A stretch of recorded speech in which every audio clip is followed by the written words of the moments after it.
Alors, je vous présente Loom, un site internet, loom.com, qui vous permet de faire un enregistrement de votre écran et votre son aussi, et ensuite de le partager à votre élève qui pourra ensuite le consulter.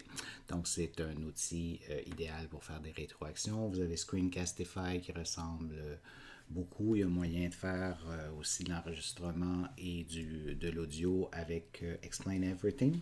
Donc, il y a plusieurs choses, il y a plusieurs outils qui se ressemblent. On va je vais vous présenter celui-ci.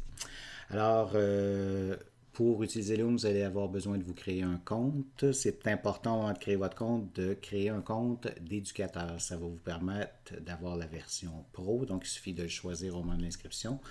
Et vous devrez utiliser votre adresse courriel centre de service ou commission scolaire selon le cas. Et ensuite, vous allez avoir accès à votre contenu. Donc, vous voyez mon contenu archivé. Donc, je vais choisir l'option Record Video. Et donc, j'ai quelques petites options ici là, de pouvoir faire un petit countdown, donc m'avertir avant de commencer. Vous voyez ici en bas à gauche, là, on a l'image de notre caméra qui peut apparaître ici. C'est intéressant parce que ça fait un petit peu de côté personnel dans une capsule qui pourrait être juste l'écran. Donc là, ça vous permet pour l'élève, là, vous avez un visage. Donc, je trouve que c'est une option intéressante, qui a la même chose d'ailleurs dans Screencastify. Donc, vous pouvez même jouer avec la grandeur de l'écran, mettre une moyenne face, vous pouvez même mettre votre grosse face si vous voulez. Bon, personnellement, je trouve ça peut-être un petit peu gros. C'est le fun d'avoir l'image là qui va avec le clip, mais il faut quand même pas que ça prenne tout l'écran. Et vous pouvez carrément enlever cette image-là ici. Donc ensuite, c'est tout simple d'utilisation. Vous êtes prêts? On vient à droite ici, on fait Start Recording. Avant que l'enregistrement débute, elle va nous demander qu'est-ce qu'on veut partager. Un peu semblable à quand vous faites un partage d'écran dans une vidéoconférence. Donc, tout l'écran, fenêtre, onglet Chrome. Probablement préférable de choisir tout l'écran. Ça vous permet de passer d'une fenêtre à l'autre au besoin. Ici, j'ai écran 1, écran 2 parce que je travaille avec deux écrans. Donc, je vais choisir mon écran principal et je suis prêt à partager. Donc, j'ai mon petit décompte, 3, 2, 1 et l'enregistrement débute. Donc, vous avez votre contrôle ici à gauche. Vous voyez le décompte et vous êtes prêt à partager votre contenu.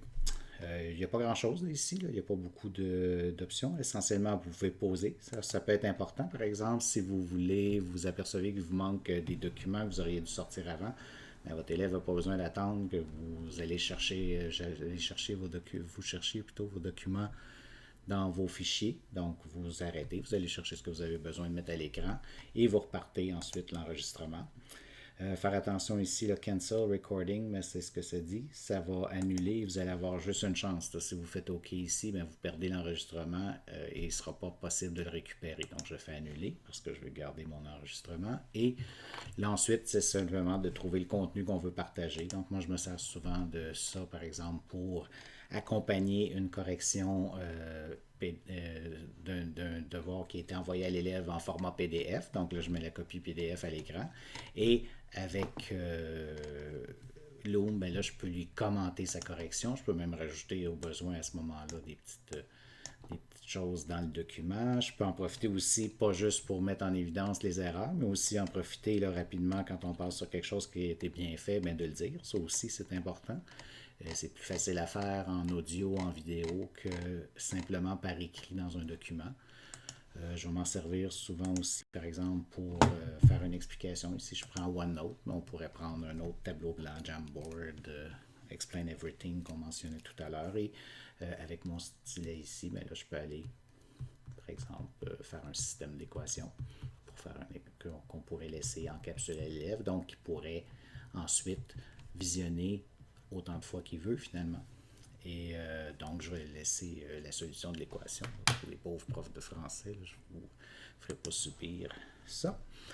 Alors, ça fait pas mal le tour là, rapidement. C'est un outil assez simple à utiliser, très simple à utiliser en fait. Une fois que mon enregistrement est complété, ben, on vient ici, Finish Recording. Et là, ça va vite. Essentiellement, aussitôt que la vidéo est finie, il est déjà prêt à être partagé. Autrement dit, je peux aller ici, vous voyez en haut à droite, Copy Video Link. Une chose que je vous suggère de faire immédiatement, par exemple, quand vous faites une capsule, d'aller tout de suite la renommer. Parce que, par exemple, ici, je vais mettre des démos Loom Pourquoi? Parce que si vous avez plein de fichiers avec des petits noms que vous ne reconnaissez pas, ça va être difficile si vous allez récupérer quelque chose pour le réutiliser ou pour revoir ce que vous avez envoyé à l'élève, ça va être très difficile. Donc, le plus rapidement possible.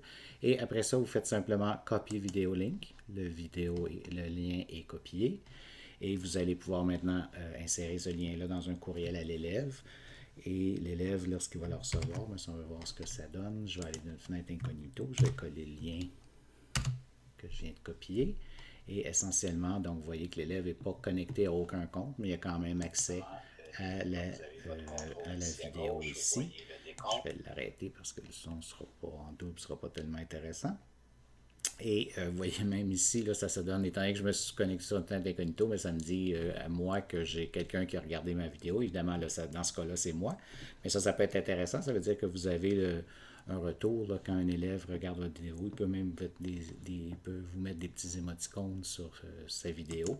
Parce que vous allez avoir, là, si je reviens à mon écran d'accueil, bien, vous allez voir que vous avez les statistiques là, des visionnements des capsules. Donc, ça peut même vous indiquer si aucun élève a regardé votre capsule, vous savez que l'élève n'a même pas regardé la capsule que vous lui avez envoyée. Donc, ça fait pas mal le tour de cet outil-là. C'est très intuitif. Donc, ça s'appelle Loom. C'est loom.com.